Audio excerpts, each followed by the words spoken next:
I can't believe we're even talking about this, Trey. It's absurd to me that this is even a conversation. How do you go from pro back to college? As a college football player, once you accept $1 of professional football money, you're ineligible. We got this ex-NFL guy. He's back, and now he's going to be splitting time. They basically said to everybody in college football, y'all figure it out on your own. Good luck. Look, Inside Football is proud to have Joey as our presenting partner. Nicotine with a quick hit, long tail, in the strength of your choice.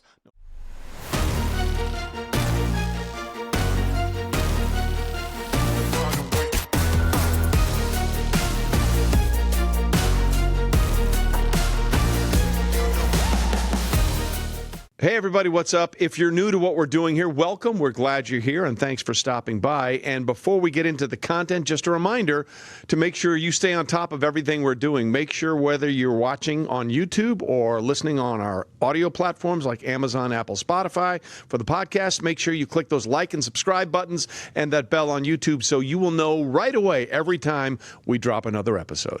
If you enjoy content like this, make sure you subscribe to the channel. We're on that road to 100,000 subs. Hit that button, folks. And if you want to help us get there, share this with someone who will enjoy it too. Hey, everybody, what's up? Welcome into another episode of Inside Football. Glad you're with us. Us being Hall of Famer Brian Urlacher, Hall of Famer Chris Carter, longtime head coach of the Cincinnati Bengals Marvin Lewis, longtime GM of the Arizona Cardinals Steve Keim, and myself, Trey Wingo. We are delighted you have found us. Thanks so much for watching our episodes and the show. On YouTube, it's Inside FB Show. We're off to a great start, and we're really excited to bring all this to you throughout the season. So as we get set to start the season, and we're ending the end of the summer for the NFL and the preseason and training games and camps and all that kind of stuff, we are in the wildest time in college football that I can ever imagine, with NIL and all the stuff that's going on. But now it's to quote him, we're kicking it up a notch, okay? There is a player named Dae'Quan Wright who has been in NFL camps. And because a judge has ruled that this is allowable, because there are no rules in college football, let's just be honest about it, there are no rules, that if he's released, and he has been released by Cleveland, and he clears waivers, he can go back and play college football. Now, I want to state something very important that I need people to hear from my perspective. I want to get everybody's perspective on this. I am all for college players getting paid. I've been on that bandwagon for years. A lot of them use up their bodies or their best years in college before they even get a chance to make money in the NFL. So I'm 100% for somebody trying to maximize their value playing football for as long as they can, because everyone knows it's a really short shelf life no matter how long your career is. That being said, Brian, the idea of a guy who was cut twice in 2 camps and going back to play college football, what is going on? I can't believe we're even talking about this, Trey. It's absurd to me that this is even a conversation. How do you go from pro back to college? I don't know what the injunction is. I don't know how the courts work. I'm not sure the rules about all that, but I just don't see how you could, if you were NFL training camp, I guess it was for something, he was 2022 draft class or high school class, and they get extra 5th year, whatever it is. It doesn't make sense to me. You were in the NFL. You were on an NFL roster for a little bit. You should not be able to go back to college. The NCAA has really screwed this also. You've said this before, Trey. They've screwed the whole thing up. It's the wild, wild west. I'm so happy the guys are getting paid. I'm with you on that. I like that they're getting paid. My son's in college football. He's doing very well, NIL-wise as well, but I just do not like this situation. Guys should not be able to jump back and forth. Once you're in the NFL, you're in the NFL. Once you leave college, you're done with college. That's the way it should be. CC? Well, from an information standpoint, and also from just to be crystal clear with our fan base, I work in college football. I work at Florida Atlantic University in the American Conference, and I've been there for 3 years. So I think the last 3 years have been the biggest turnover rules-wise and judges' rulings as far as against the NCAA in the history of college football. So I've seen it change. And the colleges are in no other position but to accept. And that's to accept the ruling of the injunction, which allowed these players granted their 5th year. Now, this is the last little cleanup of the COVID and getting those extra years through red shirts and everything, because right now we're under the rules of you have 5 years once you enroll to play. That's all you got. You got 5 years to be able to get whatever work you can get in. And there is no more red shirting. So this injunction, this is the last little bit. So it should stabilize after this. And we just have to get to a level of acceptance that Major League Baseball has a farm system. And so does the NFL. And it just happens to be college football. College football fans don't want to think that. They want to think that they're higher priority, but that is what it is. And anytime you hear a ruling from the NCAA, 90% of the time you hear nothing, crickets from the NFL. Because most of the time they want to stay out of it, and the rulings are almost always in their favor. And this is a case of this guy's going to be on a practice squad or he's going to be on the street. He's disposable. Like, he's the disposable employee. So the NFL is not going to really get into it because they don't care. And it's an NCAA rule compared to an NFL rule. Well, Steve, Marvin, you guys enlighten us. Go ahead, Steve. No, Because I don't want to follow Chris. I feel stupid if I follow Chris. I think, honestly, we need to create hard and steadfast rules and things that don't complicate our system. Here's my opinion. Here's my opinion. I feel very strongly about this. This young man signed a 3-year contract with the Philadelphia Eagles after the draft. $25,000 signing bonus, and he had $25,000 of his paragraph 5 salary guaranteed. All very, very clear, okay? So he's got $50,000 he's got coming to him guaranteed over the next 24 months or 12 months. To me, as a college football player, once you accept $1 of professional football money, you're ineligible. Simple. Mm-hmm. Why are we even discussing this? You accepted pro money, you're a professional player. You're done. You have the right to be able to. Now, again, I know this wasn't in place, but at the same time, you snooze, you lose. There's a lot of things in life that aren't easy or hard or easy to understand or fair. But to me, this is what's fair. You accept NFL money, you're done.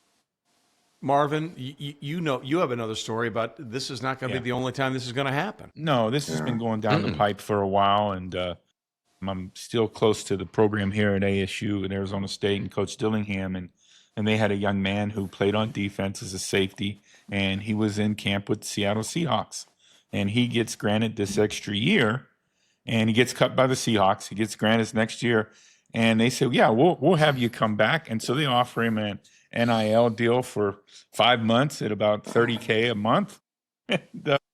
His representation says, nah, we need $100K. So they waved at him, said, see you, bro. It's been good. But, you're there in the program and you come back and you get this thing and now it's just crazy to think about this.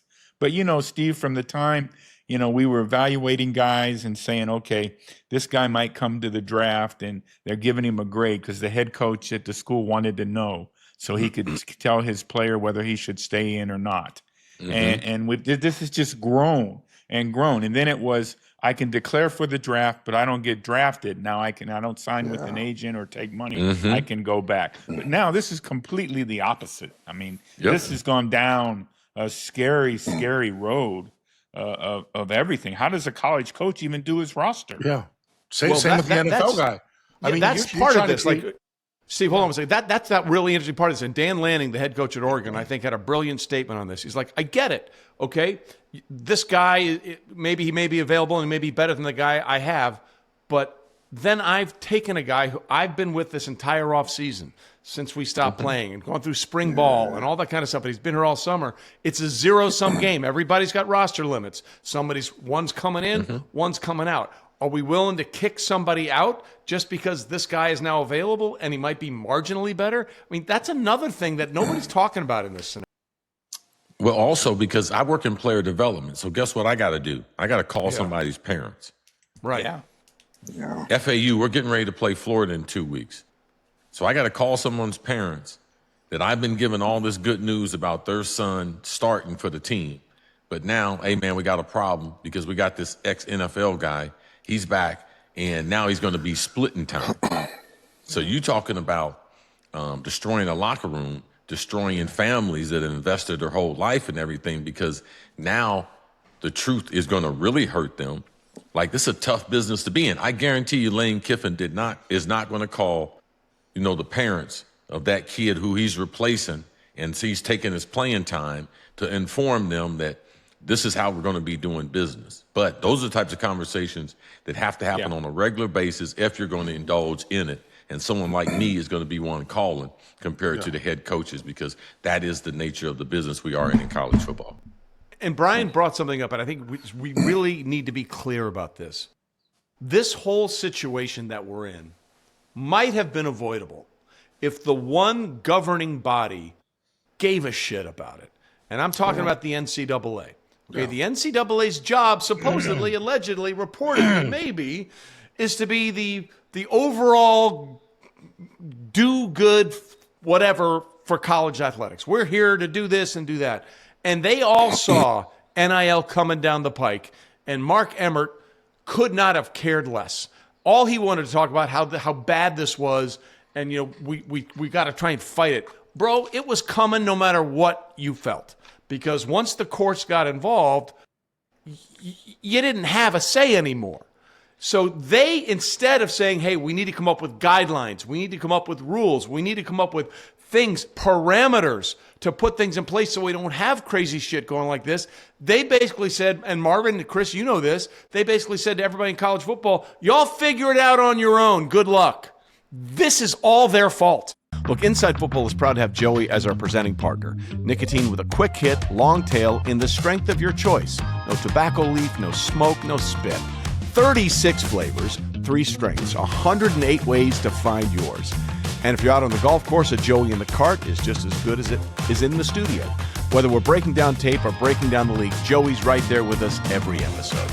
As a thank you for being part of Inside Football's crew, we teamed up with Joey to give you a 35% discount on your first order. Get it all at meetjoey.com/football. Hey, Trey, we're talking about football. Imagine college basketball. Yeah. Well, that's where it started last year. Yeah. Yep. They had a couple of NBA players go back and play.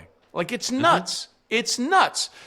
And now the problem is, as far as I see it, is that everybody complains about it until it benefits them. What did Lane say? He's going to play for somebody.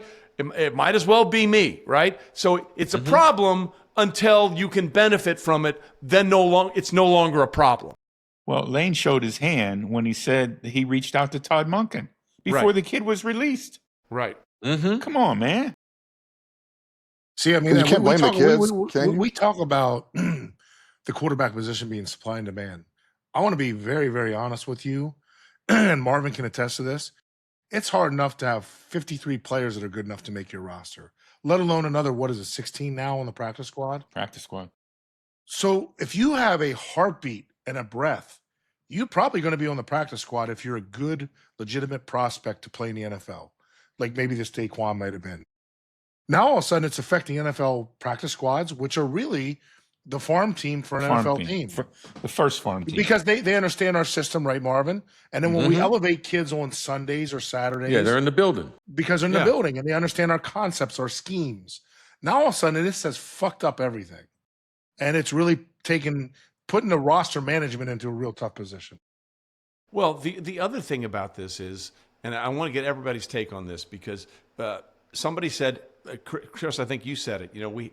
We have these things, and it used to be if you took money or you took this, then you couldn't, because those were the rules. There are no rules. What we need is to have a governing body, or a pact, if you will, a CBA between the NFL and the NCAA. Because if you just go back to, and I'm using this as an example so people will understand, Tom Brady and Deflategate, right? The NFL said you did this, and we said this, and you were suspended, and it didn't matter at the end of the day whether or not there was evidence to show that they purposely deflated the footballs, because the collectively bargained part of the contract said, you, the players, have given Roger Goodell the right to make these decisions irregardless of whether it happened or not. And that way, the judges couldn't say, I think this is that, because it had already been agreed to. The problem is we don't have anything that folks in college football and the NFL have agreed to. And this is why these judges are finding loopholes and everything, because there's nothing to stop anybody from doing any of this. Yeah, I agree 100%. And Trey, Well said. I was a part of the NFL having a relationship with college football. Okay, and there was a number of years where essentially they were counting on the NFL to help them keep kids in school, right, Marvin? This management council stuff, let's keep these kids in school. Let's make sure that NFL scouts and people aren't talking to underclassmen. Let's not write reports on underclassmen. I mean, it was a really strict process. Now, all of a sudden, this thing has gone so rogue on the college side, I think it's putting more pressure on the NFL side. Okay, so pressure on the NFL side. That's interesting because now Marvin and Steve, as talent evaluators, this kid tried, 2 different camps, right? Didn't make it, goes back to college football, is going to make some money, he's going to play. What do you think of him as a prospect next time he tries to kick the tires here? Well, the thing about it is there's going to be another 80 tight ends. Yeah. I mean, he's going to fall behind that. And, what Steve talked about, the practice squad, that's 512 jobs across the National Football League. And you're not good enough for one of them? You know what I'm saying? And have your opportunity to get elevated and go from there. That's the thing. To me, it's just a non-competitive way to look at it. And I gotta think somebody's was in this kid's ear saying, hey, you can go back and do this and then try it again. Well, try it again. Shit, there's another whole pool of players that's coming out next year. But it goes back to the player maximizing their full earning potential in their short window. And from my point of view, as a player, you want to get as much money, I guess, as you can, whether it's in the NFL or college, in the short windows you have to play before you get hurt. And when you're still able to do it, you got to maximize that now. And that's just the world we live in because of NIL, because of the way things have changed. That's just the way it is. So you can't blame the player. You got to get as much as you can in the short window you have, I guess. I don't disagree with you at all, Brian. But he would made that he could have made that on the practice squad if he makes a practice squad. We don't even cut once. I believe that this. First of all, we still have to understand that we're in 2 systems. Correct. We're exiting the old system where you could be red-shirted, you could be gray-shirted, you could draw up all these other things to stay in school. Now you only have 5 years. Now they got an injunction for this group of kids. There is no other group after this. All right, so in the spring, we go back to 5 for 5. You got 5 years of college. That's all you got once you enroll. So we have to understand that. But some of these kids were not good enough to get drafted or make a team. So this might be the only way for them to continue their career because it's just a matter of 6 months before their career is over with. The counter to all of this, and in terms of, Steve, what you and Marvin were saying, is that the NFL has, in the past, not understood the true value of a player. And the first name that comes to mind for me is James frickin' Harrison. Okay, this guy was cut or waived 5 times before he finally latched onto a roster, went on to become the Defensive Player of the Year, and has maybe the greatest defensive play in the history of the Super Bowl, the interception. Sorry, Steve, bad memory. Super Bowl 43, where he took it back 99 yards for a touchdown at the half that really flipped that game completely. So, I understand what you and Marvin are saying about we know who this kid is.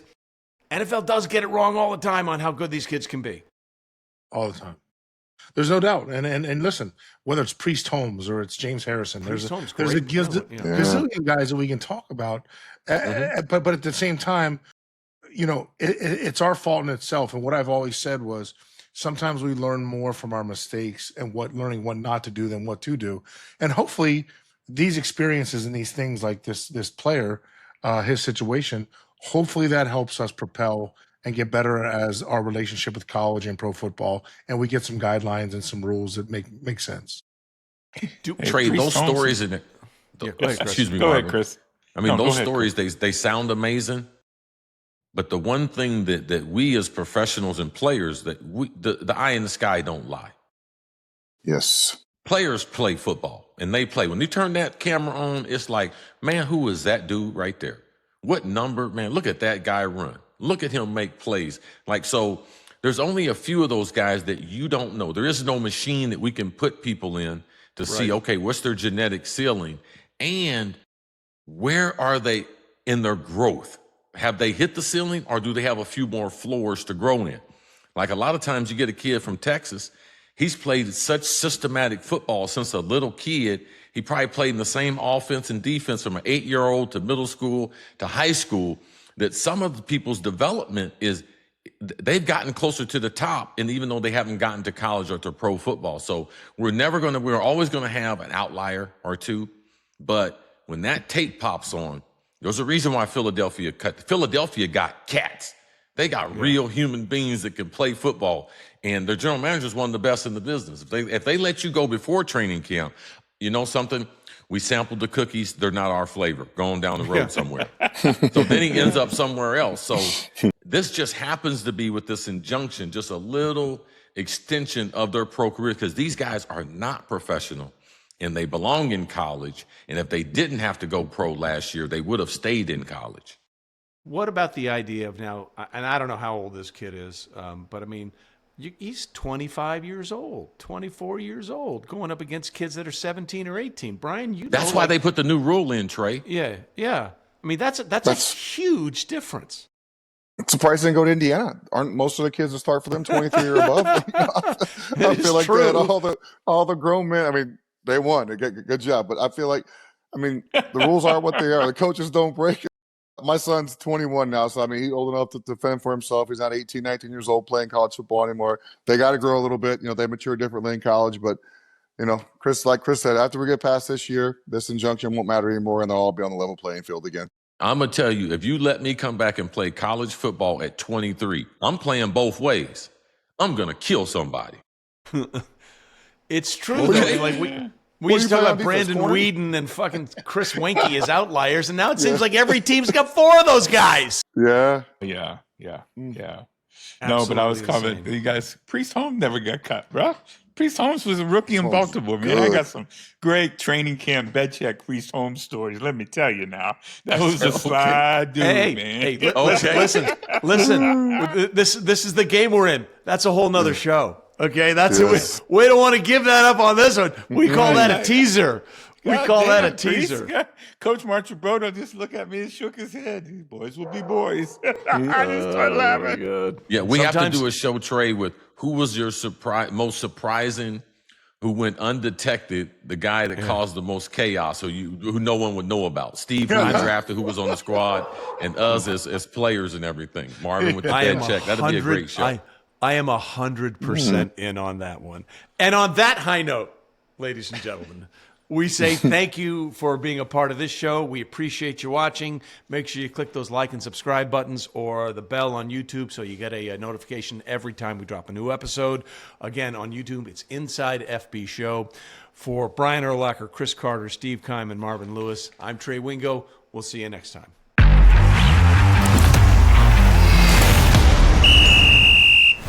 So that's it for this episode. Thanks for watching. Hey, make sure you hit that like and subscribe button because the next video is about to drop. Has been curated just for you. Touchdown. I don't know what to do with my hands. This is awkward. Madonna, strike a pose, Vogue.